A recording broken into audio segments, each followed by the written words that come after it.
Hello, everybody, and welcome back to The Longing, episode 148.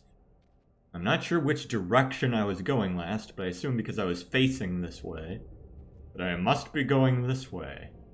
Hopefully. I really have no idea where we are right now, just that I probably want to get up to the mushroom area. Oh, yeah. Actually, I'm feeling like the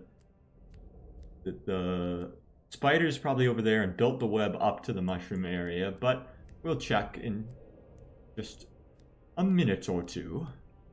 But anyway, for today, I want to talk about a different game I've been playing that I considered even doing a little bit of a let's play of, or at least a peek at, of like an episode to just show what the game is. But then it's like, oh, it's a story game that, like, I don't know, it feels weird to make a video about it when that kind of just ruins the game for people. But it was called Yes, Your Grace, and it's one of those games where people are like coming to you to help make decisions, and you gotta tell them like what to do. And I'm very interested in that genre. Looks like we're not going to be able to. Maybe we can jump down from here. There's the spider. And also, I'm not going to make it spoilerly, or I'll make it spoilery later in the video. But to start with, I'll just talk about it a bit. I definitely recommend it. I thought it was great. I really enjoyed it. Like, I don't know how you guys feel about this, but there's a lot of games that I might like playing the game, but I don't end up coming back to it that often, or I like really have to force myself to play it. Because either I don't feel like I have the attention span to like go into something really long or like story focused and just sort of sit down and be immersed or what have you. But with Yes Your Grace, I started playing it. I was immediately very invested, and I finished it within 2 days, and it said I played 7 hours of it, so it's probably a bit quicker than that because I tend to dilly-dally in games and go through all the dialogue options and think about things. But it's probably more like 4 or 5 hours for most people. I don't really know. But yeah, it's just like there's like it's almost sort of like a Telltale game too. Those kind of like, oh, this character will remember this and your actions have consequences. No, they don't. And of course, they don't really have consequences in some sense. In some sense, they do, but you kind of gotta be prepared to know that people making these sorts of games, they can't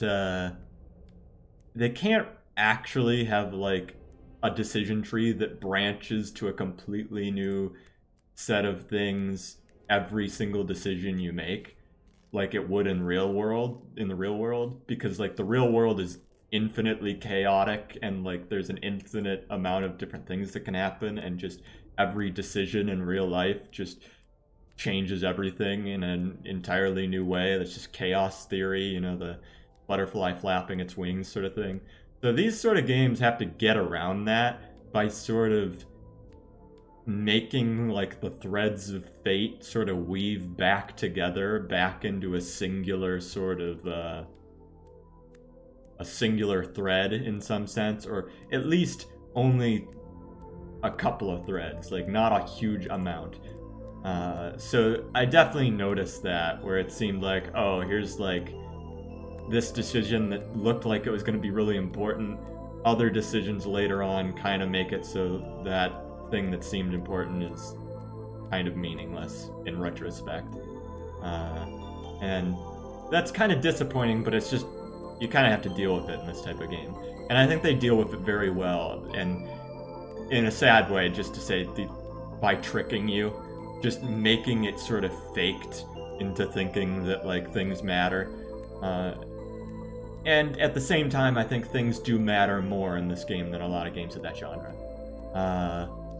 Also, the art, fantastic. I think the pixel art is great. I think that anytime they're not using pixel art, like in like the promotional material and such,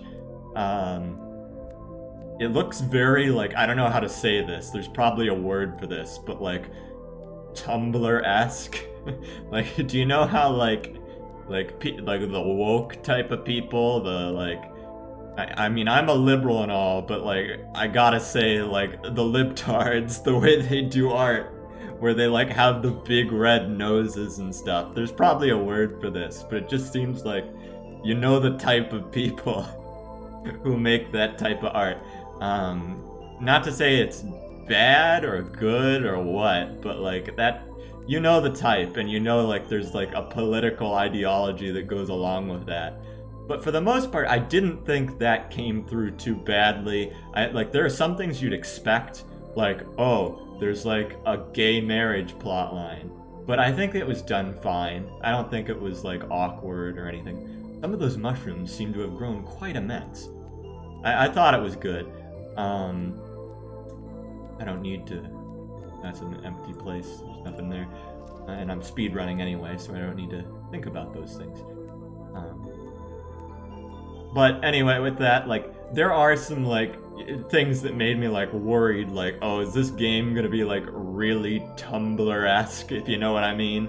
But not so much. The only thing I'd really say about that, and I think now I want to get into spoilers, so if you don't, leave now if you don't want to get spoilers for Yes, Your Grace, that should be everyone because it's a great game and you should play it, but I'm gonna go ahead and now start spoiling things. So, at the very end, so there's this character. I'm getting further and further away from the king. Maybe it's time to head home? No.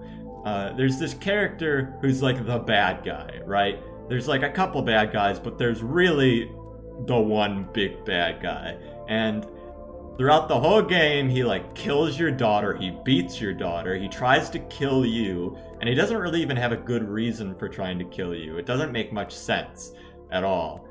Do we have a pick? Do we have an ads or whatever they called it? Let's see. Matic. Wall seems fragile enough to break through. Okay, I don't have a Matic yet.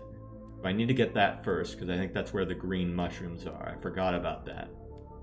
Let's look up here anyway, though, see if there's any green mushrooms up here. So this guy, he like killed your daughter. He like accidentally killed his own father. He tried to kill you. He tried to like steal your land, your kingship, whatever you'd call that, your country. And he started like genociding people, and he started like doing all sorts of crazy, horrible shit, right? And all throughout the game, well, maybe not all throughout the game, but like there's a fair amount of audio trees and I mean, not audio, but like dialogue trees, where it's sort of implied that they want you to let this guy go once you're like given that option. Like, you gotta be the bigger man or whatever. But like, this guy is like killing mass amounts of people, declaring war on me, just betraying me, and like getting thousands upon thousands of people killed. And then the game, once I end up making the decision to kill this guy, the game at the very end has like sort of a screen of like, these are the decisions you made, and here's like what happened after and stuff. And if the game liked what you did, it showed you the screen in regards to that character with it all colored in and bright and happy. But if the game didn't like what you did, it gave you that in black and white. And it gave me that character in black and white. And it's like, what the fuck, game? You're gonna have me let that guy live? The guy who he didn't just kill my daughter, he burned her alive. He burned my daughter alive. And he tried to, like, I'm going to kill him. He deserves to die. Especially in the fucking Middle Ages. Like, you expect me to let this guy live. Like, could he have done any worse? Like, really? So, I don't know. And then also at the very end of the game, they... like, when I'm looking through the credits, I saw, like, the one thing that stuck out to me is, like, and a special thank you to our fur children. Like, oh, fucking God. So, there is some of that, like that sort of like hyper like annoying liberal sort of stuff. Like I consider myself liberal, but you gotta look at when there's some really stupid bullshit. But you know, those kind of tropes, and so they exist. Like, we gotta save everyone, even the fucking like genocidal maniac guy. Like, he's completely insane. Like, okay, if you say so, but not if you say so. Fuck off. I'm gonna kill him. So I did. Whatever. At least they let you make all those decisions. But it's just annoying when any game like that ends up sort of judging you for it, even in the minuscule way that it did, to be fair. It did not come out and point a big finger at me and go, "You didn't do the right thing! Bad!" It just implied that that's what it thought of me. Oh yeah. Well, all I did in this episode is I went up and realized that I need a Matic to progress. So now I gotta go get a Matic. Is there anything else I can talk about? Well, no, I don't think I should talk about anything else because I don't have the full audience with me, because I told some of the audience to leave. So I really do think I should leave this episode right here. Thank you guys for watching. Check out Yes Your Grace. It's very good. I'll see you guys next time. Bye.